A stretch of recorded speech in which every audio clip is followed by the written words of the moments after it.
we've got lost our way, but this is where we are.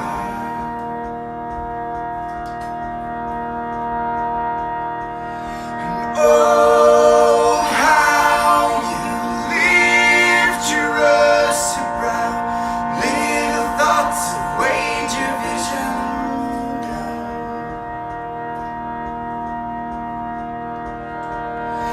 We move slowly, sewn in time.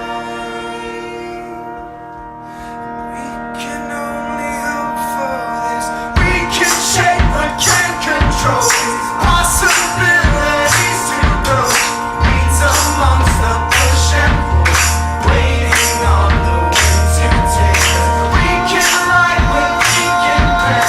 We will sow the seeds instead, starting with words we said. We will all be changed.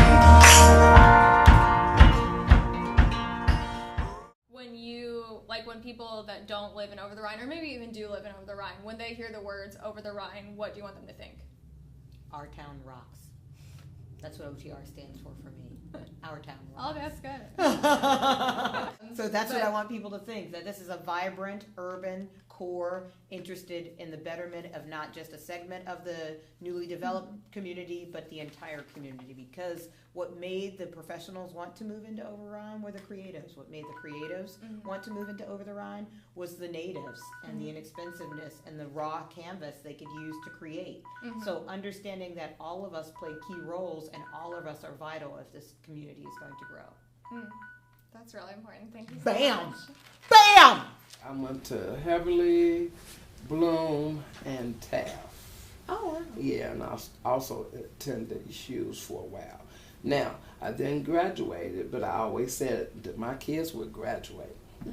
So when I started to have my family, all of my kids have graduated, except for 2 of my adopted kids, and I'm looking forward for them. They're starting to go back to school now. Great. But what I set out to do with them, it has worked, you know? And it was through the support of many people, help through community and everything that I was able to be successful in my kids graduating, you know, and being educated and going on to go to college and everything. So it was a community effort, you know. Tell a story about a time you felt a teacher or a school failed to meet your needs. Like that could be your experience or when you took your kids in. Okay, I'm going to say my kids because I think teachers met my needs, so to say, to an extent.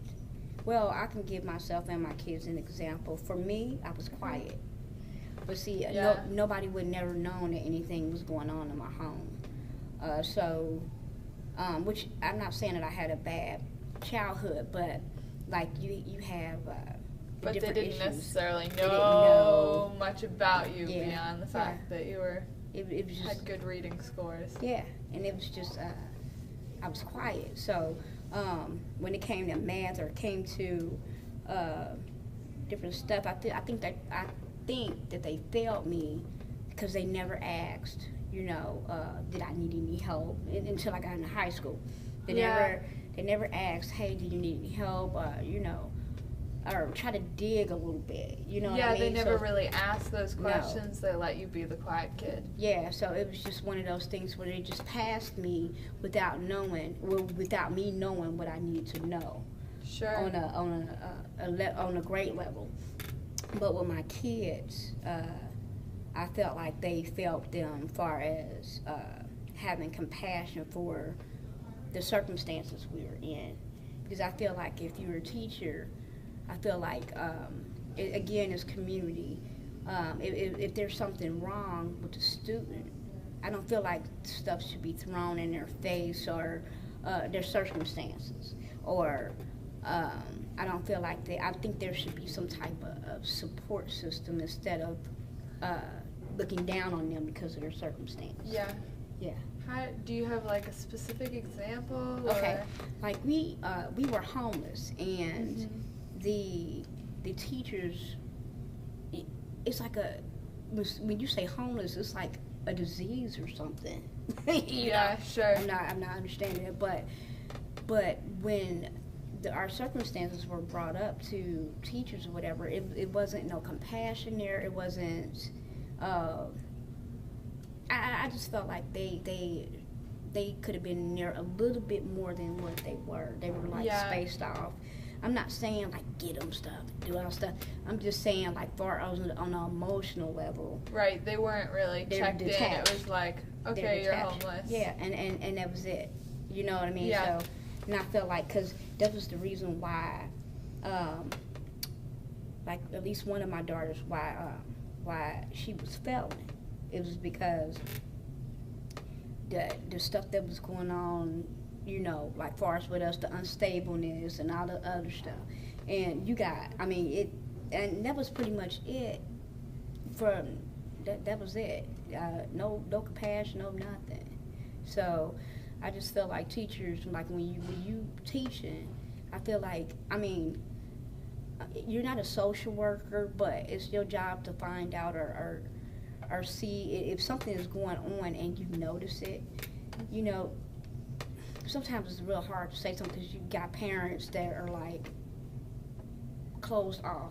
They don't want you to They know don't want you to know their business. They don't want you to know that they're homeless. Yeah, or whatever it is that they're going through at that particular time. Yeah, so I don't know, but that's kind of if you do know, you should do something. Mm-hmm. Okay.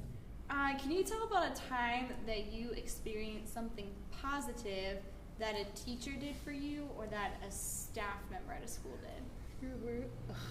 Well, she didn't do anything, but they said I had potentials to be something in life. Well, I never knew what potentials meant. Back then, I didn't. Mm-hmm. And she was the only one that said it, and I heard it again at one time in my life as I was growing up. A little bit more way before I became an adult, I heard it again. I'm like, what is that word, potential? Potentials to me is like, you got something going on with yourself, and to share with someone. And I think I'm doing that. I'm getting there so far. What was it? A teacher that told you that? Do you Teacher remember told me. what grade? I think she was my second or third grade teacher, Miss Pops. I think that's. We were just talking in class of like the power of words. Now even in third grade, you still remember that. It's made an impact. Yeah. I am where God called me, even if it was tragic. Even if He called me right here. And that's what a teacher is. You are called to be. The moment you said this is a job, then you might as well pack up, go on about your business. Right. This is a calling. It is a more important calling than even clergy. It's more than the doctor, than the president, because all of them get made by that education. And if you don't take it like this is my life's blood, my work for all eternity, not just for the next generation, for all eternity, then I'm telling you, I think teachers who do not do that job or do not, the one thing you need to say is, I can't do this. What did I tell you? These are the kids I work with. Anybody it's not putting anybody down. I just got to be honest. I can't work with those kids because I am not the right person. Of course, my professors always told me that when I knew it. It's like, you scare people. Well, I could have got mad with them because, you want a job and I'm so specialized. Honey, you know what that's like. What are you doing? No, we don't have money for that. So, you learn how to make a little jewelry and sell it here. You learn how to do some fast food, and you learn how to just be broke for a while. But if I had just gone into teaching, not being called, and just said, well, I want a job because it's easy. I get off, and people do that. You would have failed the children. And then who's going to judge me? Then this little girl whose life in that place with those drug pushers and everything, what would have happened to her? And all those other, I can't, if I had been, you asked me that, if I had been those teachers, I can't get involved because I'm worried about my 401k. I'm worried about and I had plenty of professors who said, well, June, I can't because I got a mortgage. I'm trying to get tenure. And I'm going, Why is your life worth more than theirs? I don't do cowards, baby. And you're right. How in the world did their lives get more important? Because somewhere, somebody forgot to say, we have selective amnesia. We keep forgetting that day when we were a child. And because that is the poorest and the least. We have housing for addicts now. We have housing for people coming out of federal pen now. Now, we don't have enough, but, they trying to do something for them. I can sit here, Peaslee, right now. How many times we sit here going, we just need $100,000. You know how much that prison costs? Way too much. There you go. But for $100 in that art room, which is empty now, I could keep your child off that street. And out of that prison, so there would be And no reason give for them something that every human being, the only reason children pick up guns is because they lose hope. A child with gun to anybody said children, that means their light's gone. There's hope. Children don't do death unless they are already dead. How important do you think it is for teachers to live in the community that they teach in?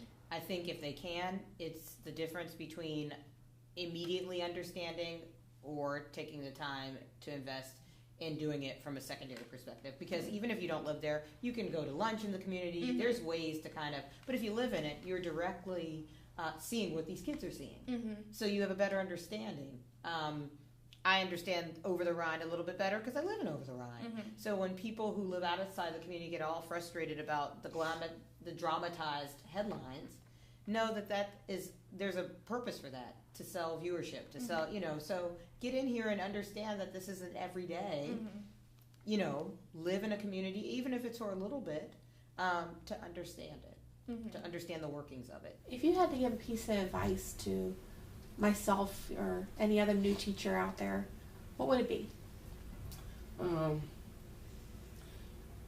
Whether you went to an urban school or rural or suburban, be open. Come in, stay open. Just stay humble, and you'll be surprised that what you're bringing, somebody also has something else to give, and that you would be blessed also, and you're going to grow just as much as the person that you're bringing something to. Be able to receive as well as give. And so I think in that, it covers everything.